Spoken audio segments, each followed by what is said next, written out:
di kawasan timur Jakarta, tepatnya Jatinegara. Salah satu pusat transaksi barang antik dan langka di kawasan Pasar Rawabening menyimpan ribuan koleksi benda antik dari zaman ke zaman. Salah satunya adalah tosan aji, keris, tombak, parang, badik bahkan rencong. Benda ini dianggap pusaka dan memiliki kekuatan khusus yang berpengaruh pada kehidupan pemiliknya. Hingga zaman ini, benda pusaka masih diburu akan kekuatan gaibnya. Mulai masyarakat biasa hingga kalangan pejabat tak luput mengkoleksi keris maupun pusaka lainnya. Banyak kisah unik, bahkan kisah mistis, seakan menjadi rahasia umum di kalangan pemegang benda pusaka sekaligus bersejarah itu. Lantas, ada kisah apa di balik para penjualnya yang setiap hari berinteraksi dengan benda berkekuatan mistis tersebut?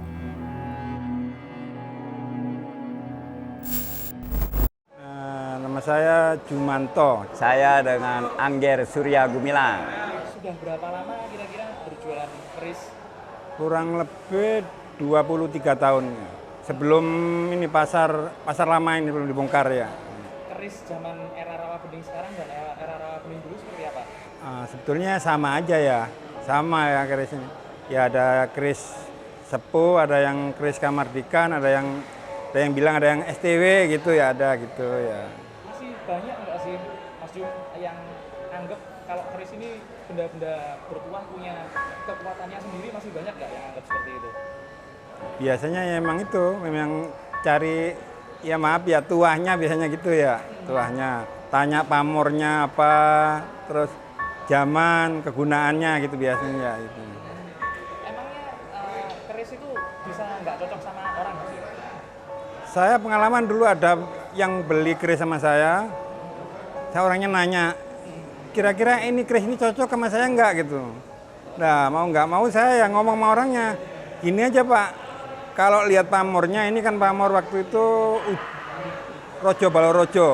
Kalau saya lihat di buku, itu emang bisa nggak cocok, kadang nggak semua orang cocok gitu. Nggak semua orang cocok. Iya, Ya. ternyata susah bawa pulang sama orangnya, ternyata gatelan orangnya, langsung dibalikin besoknya. Itu gatelan Pak Jum gitu. Bisa Itu langsung gatel.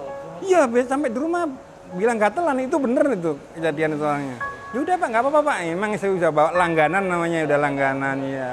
Sudah berapa lama ada bergelut dengan dunia pusaka dan barang-barang antik ini? Saya tuh sejak masih muda ya. Mungkin waktu saya umur usia 25 tahun sudah bergelut. Karena ya kebenaran kakek saya itu orang spiritual. Ya, jadi saya diwariskan dengan pusaka-pusaka sampai 90. Terdiri dari kujang, keris, dan pedang. Pernah ada kejadian yang kejadian yang berkesan nggak dengan pusaka-pusaka ini? Ada. Pernah saya simpan kebetulan keris patrem kecil. Nah, di usia 26 tahun saya nikah berkeluarga. Nah, sejak dari situ saya lupa minyakin keris itu di malam Jumat. Ternyata bunyi dan sering istri melihat perempuan cantik keluar dari lemari. Nah, kejadian itu. Itu apakah semacam pertanda diingatkan untuk untuk merawat atau gimana ya mungkin? Mungkin sudah terbiasa kakek mengasihnya tiap malam Jumat itu sebuah minyak dan kembang. Ya, mungkin saya lupa sedang pergi kemana, jadi saya lupa meminyaki. Itu saja sebagai bertanda untuk dia mengingatkan. Pernah sekali, cuman ini ya belum pasti ya, pasti gimana, masih samar-samar menurut saya. Saya nyimpen keris di rumah, pernah itu karena kerisnya bagus, malahan bukan keris Jawa, malahan ini keris bukan Bangkinang, Filipin belum, apa namanya? Oh, ya Filipin. Keris Filipina. Ya, saya itu dapat dari istri simpanan orang Malaysia. Rangka gagangnya gading bagus, rangkanya bagus, doreng-doreng gitu. Lah kebetulan istri saya itu sakit. Diobati sampai itu Pak Dokter Darmawan masih ada tuh. Pak Dokter Darmawan suruh ngobati, kasih obat, malah tambah parah. Besok pagi kira jam 9, itu rumah saya pintunya satu, jadi lewat itu ada cewek rambutnya panjang, lihat belakang saya siang loh ini, bukan malam ya, 9 pagi. Saya nggak bisa manggil karena nggak ada, saya panggil, hei gitu. Dia noleh gini aja. Habis itu masuk ke kamar mandi. Cuman ada suaranya kayak gayung tuh, recek air. Kayak saya tuh ke bawah nggak sadar gitu. Saya lihat kamar mandi nggak ada orang ternyata.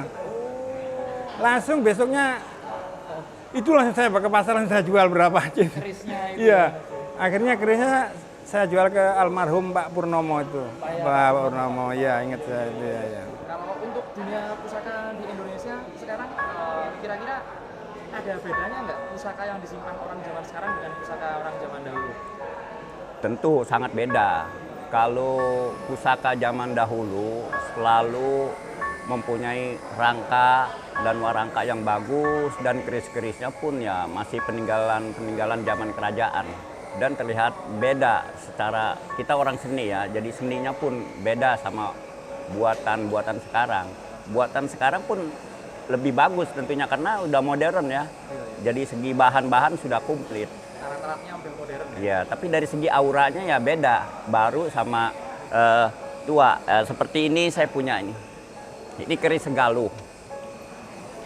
Bisa dijelaskan sedikit ini keris apa, kemudian gimana ceritanya?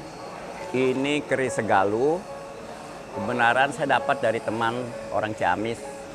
Segaluh itu sebelum Majapahit ya. Belum Majapahit. Abad 11 mungkin, dari 11 sampai 12. Secara sepintas ini keris lurus. Ternyata keris Segaluh memang punya look 9. Ya, look 9 dengan pamor melati tumpuk. Khasiatnya atau yoninya daripada melati tumpuk ini, kalau kita punya jabatan disukain orang, dicintai atasan karena harum. Itu buat yoni ya, bagi yang suka yoni. Ya. Secara material bahan besinya pun halus. Ini termasuk keris pusaka atau keris sepuh. Beda dengan keris yang kamardikan atau keris yang dibuat oleh empuk sekarang. Ada lagi mungkin yang bisa ditunjukkan barang-barang sepuhnya? Ada seperti tombak sepuh. Ini tombak sepuh ya, mungkin Tuban. Ya. Jadi dengan pamor Segoro Muncar. Pamornya Segoro Muncar. Segoro Muncar. Ini sepuh, ya kurang lebih ini 400 tahun ya usianya. Tapi lebih tua keris tadi ya. Ini abad 11. Kalau bedanya keris sama tombak sebagai pusaka kira-kira apa Pak? Umumnya keris sama tombak lebih dicintai. Kalau keris kan senjata pamungkas, pegangan para adipati, pangeran atau raja. Kalau tombak umumnya dipegang oleh prajurit-prajurit, ya penggawa-penggawa. Karena memang selain buat berperang, tombak juga bisa buat berburu. Mungkin ada pusaka yang asik lagi yang bisa kita bahas, kita tunjukkan. Ini kudi. Kudi itu dikenal pada abad 7 ya, di zaman Tarumanegara atau Pasundan, Jawa Barat. Ini bukan tergolong pusaka. Ini bisa alat sebagai pertanian. Alat pertanian. Pertanian. Kenapa dia bentuknya unik seperti itu? Apa ada ininya sendiri? Apa ada pakemnya sendiri? Ada pakemnya sendiri karena memang dikhususkan untuk pertanian seperti ini. Karena ini berat supaya mudah. Supaya mudah ini ya. Semudah dipakainya. Ini tajam, yang punya bila tajam.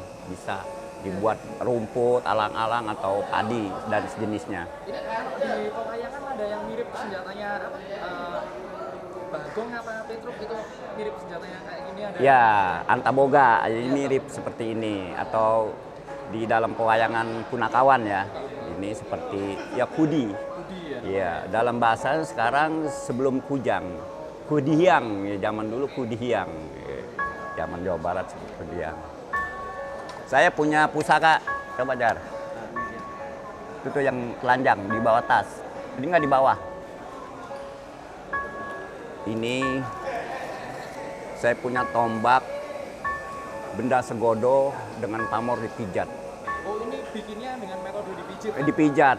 Waktu begitu tempa, empuknya ini masih ada jari apa ruas-ruas sidik jari empuknya.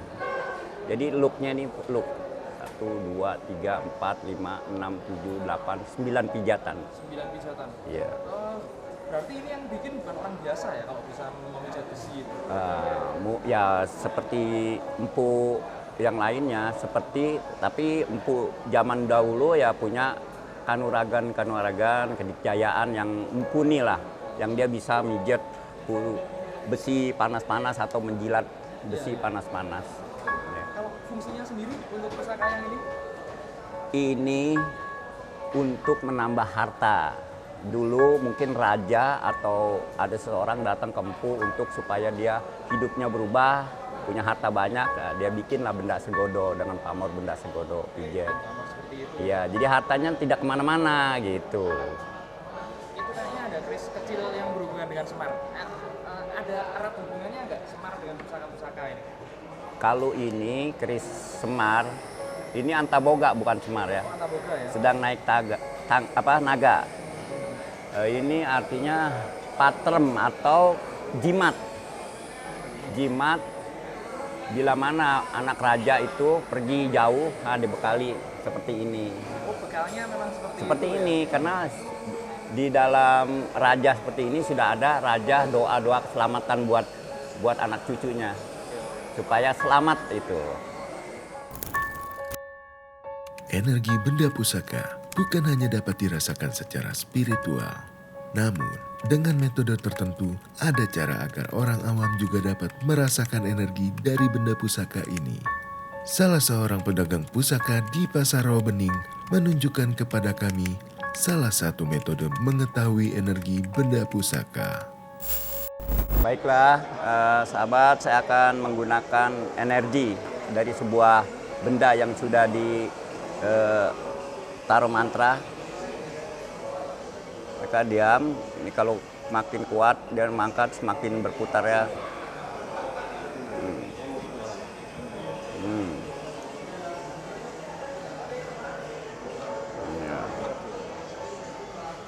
Ini ada maksudnya nggak dengan putaran ke kiri atau ke kanan itu? Ada, putaran ke kiri itu menandakan bahwa energi yang dulu dipinpunya masih berfungsi dengan baik. Ini berarti energinya masih kencang. Masih kencang. Itu lihat tangan saya.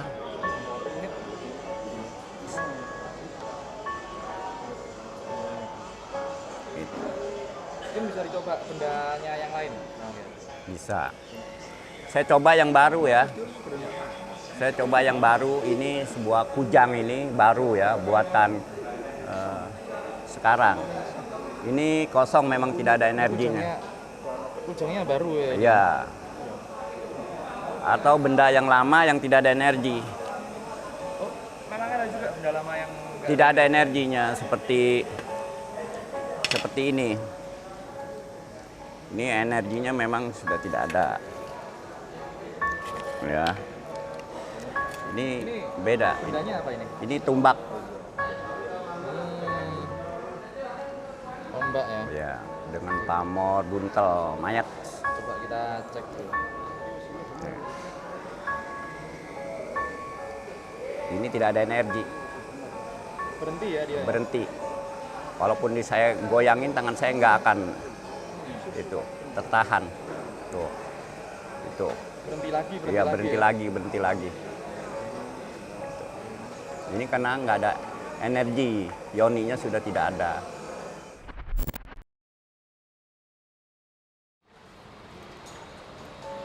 Nah, begitulah kira-kira liputan kita di Pasar Rawabening ini. Sebenarnya masih banyak banget ya teman-teman kita yang belum kita liput hari ini.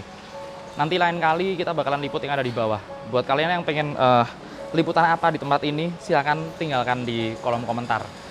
Sementara ini aja video dari kita kali ini. Sampai jumpa lagi kawan-kawan dari dunia lain.